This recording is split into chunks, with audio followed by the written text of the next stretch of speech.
باب number 12۔ Hello, اس نے اپنی آنکھوں سے ہاتھ ہٹا کر اسے دیکھا۔ بہری ہو کیا؟ وہ جتنا ہو سکا اتنا اونچا بولا۔ اب کی بار بھی وہ بنا کسی حرکت کے وہاں بت کی صورت کھڑی رہی۔ وہ بستر سے اترا اور اس کے قریب آ کھڑا ہوا۔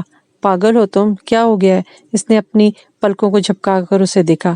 پردے آگے کر دو، کب سے کہہ رہا ہوں، کس سوچ میں گم ہو تم؟ سوری، اس نے پردوں کو کھڑکی کے آگے سے برابر کیا۔ What sorry? کیوں میرا سکون غارت کرنے پر تلی ہو؟ کیا؟ وہ اچانک چونک اٹھی تھی۔ سکون غارت تم نے کیا ہے میرا، وہ چلا اٹھی۔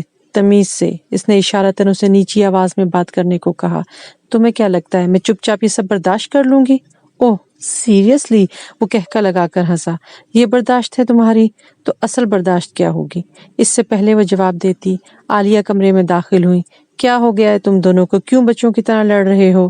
کچھ نہیں، مجھے شوٹنگ پر ٹائم سے پہنچنا ہے، پلیز میرا بیگ پیک کر دیں۔ اس نے اتنا کہا اور خود واش روم میں جانے ہی لگا تھا کہ وہ بولی، عروہ کر دے گی نا؟ کیوں عروہ؟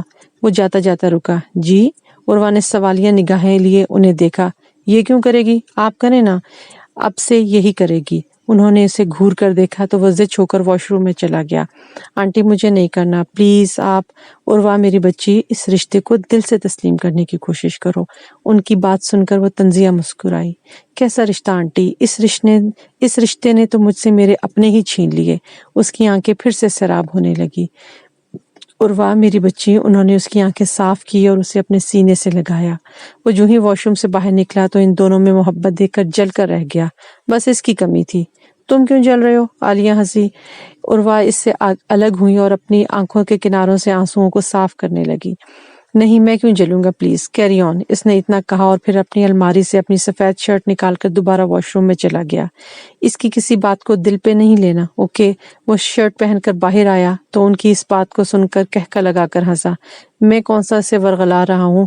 میرے باپ کو تو تم نے ہی ورغلایا ہے۔